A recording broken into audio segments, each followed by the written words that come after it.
Hey YouTube, welcome back to my channel. Um, I am here because I want to talk to you guys about respective persons, um, all things in common. Okay, so what I've noticed, specifically more so, and I'm honing in more so in reference to ministries, more so specifically a particular ministry that I was a part of, more recent, right? Um, and the respecter of persons all throughout that whole entire congregation. Um, I have noticed since I've been there that the treatment straight across the board is not the same. Um, I've noticed that there is, different treatments based on celebrities that may have entered the ministry. I've noticed there's different treatments based on leaderships and their wives. I've noticed that there's different treatments based on your tax bracket and how much you give. And I've noticed different treatments based on, unfortunately, the color of your skin, your featureisms, texturisms. Um, so let me see. I'm looking down at my notes, so bear with me, y'all.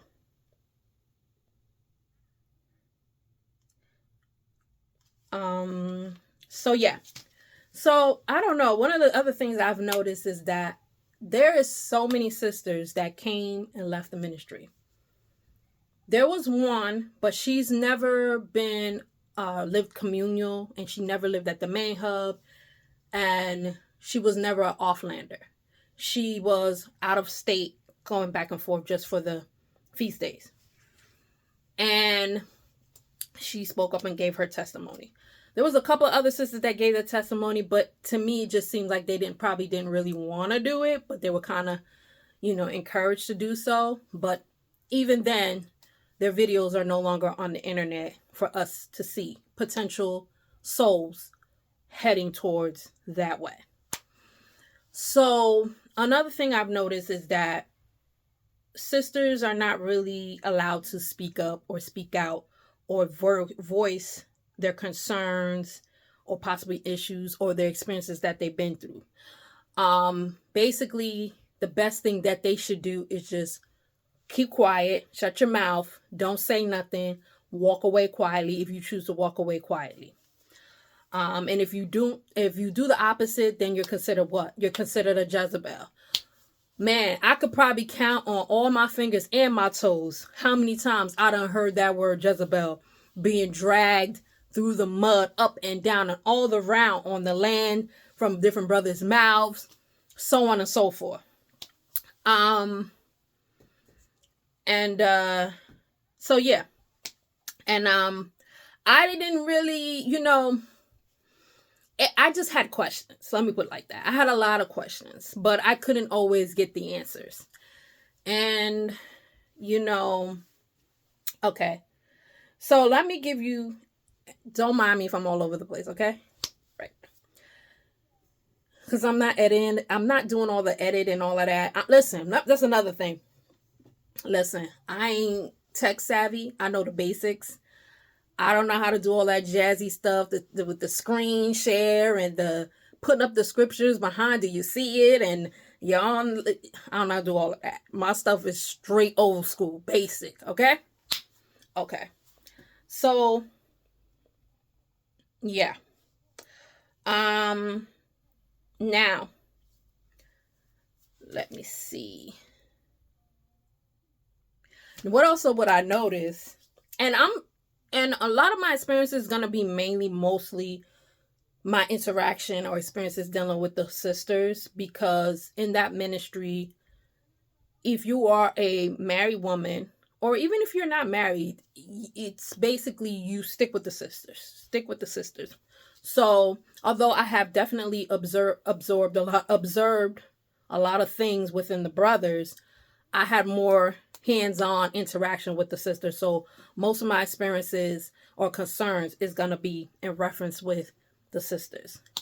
I will find, for me, I find that this is edifying because I want, if a sister was to come across my video or happen to come across that ministry's video and they're not sure, or they're naive or they're gullible, or let's just say their home is not, a good situation and they feel vulnerable. They feel like they want to go somewhere. They want to feel like they have a sense of community, a sense of involvement with other brothers and sisters. I want them to be able to come across my video and hopefully take heed to what I'm saying. Although I know ultimately at the end of the day, the choice is theirs on how they're going to move and what they want to do, right?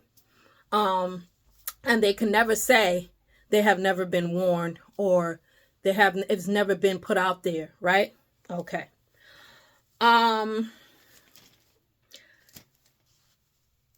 So let's see. Yes. Okay. So I've noticed that different types of treatment, right? I've noticed that leadership or leadership wives would be treated a little bit different. I also noticed that when those individuals came out or came forward sharing their experience, their testimony, they had a lot of people that were like in support of them or encouraging them or uplifting, or God knows what else goes on behind the scenes. But I noticed that with regular brothers and sisters that was a part of the ministry and yet still thrown through the mud, dragged through the mud, went through hell and high water, they, especially if they have the female genitalia, it's shunned upon, it's frowned upon, it's not taken as seriously. Once a leadership comes forward and speaks, oh, obviously they must, this is it. This is real. And I don't think that's really necessarily right. Tax bracket, definitely, most definitely. I've been told time and time again throughout the ministry from what I've heard that, if you did certain things, or if you gave more money, or if you did this, if you did that, I guess I would have more leverage, right? So to speak. Colorism. Oh my goodness.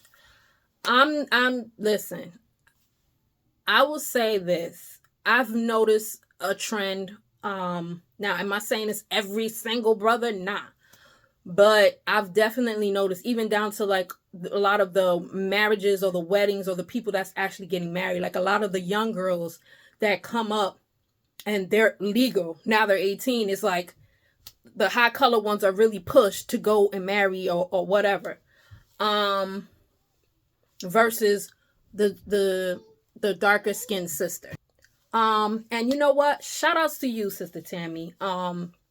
That is actually a sister that I have actually met. I have actually interacted with. I have actually talked, gave hugs to. I don't know if she remembered me or not, but I definitely remember her. And I definitely do remember her working very hard, being of servitude in reference to taking care of that ministry's, the pastor's parent. And I just kind of find it a little weird because, there was my other sister, Sister Victory, she was taking care of that ministry's parents for a while, both parents. And I didn't really see her really get recognized in the servitude that she's went above and beyond in helping them. I didn't really see that acknowledgement. I really didn't see that put out there in the forefront. And if it was, it definitely wasn't in a good light. It was definitely looked at negatively, like negative, as if, she didn't do the, or she didn't do that, or she, you know what I mean, which is far away from the truth.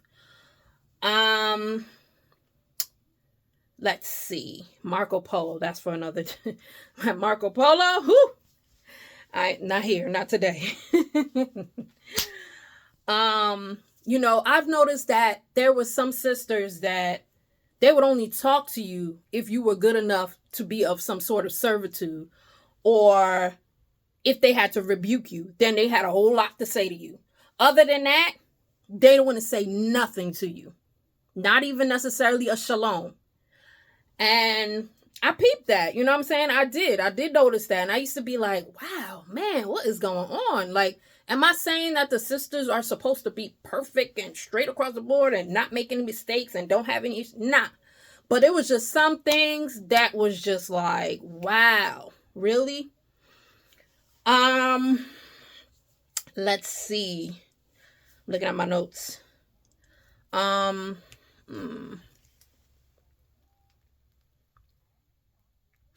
And so that is the basis of these videos. Now, am I saying every single video is going to be about this ministry? No, may not be. Maybe for a while, but honestly, it's really just, I just want, if a sister was to potentially come across this page, to get a heads up as to what she will be going into, possibly, if she decides she wants to engulf herself with that ministry. Maybe they sing in a different tune now. Maybe they straightened up a little bit more better, because there's been people making videos and voicing their concerns and whatnot. But honestly, if I knew, or if I had a sister that had came on and made a video sharing her experiences and her testimony, I most definitely would have thought 2 and 3 times before I had jumped up and relocated states away from my home state just to get closer to this ministry, to find out what it was really all about. Let me see. I think I'm gonna stop it right here. I just wanted to talk about that. I'll give y'all some scriptures real quick. Matthew 7:12, Romans 12:10, 1 Peter 2:17, 1 Corinthians 16:14, Philippians 2:3, Matthew 22:39, and Romans 2, verse 11 through 13. Like I said, my experience, I've noticed that it was a lot of respect to persons, and not all things are in common there. No, definitely not all. Even before I relocated there, like, I used to fellowship and get with a couple of the brothers and sisters that were in my geographical location, and I've noticed some things, and then got closer to the main hub and started seeing way more. And I'm telling you, man, it's a lot of respect to persons. Lots of respect to persons up in there. So with that being said, I'm gonna go ahead and hop off. And I guess I'll catch you guys in another one. All right, peace.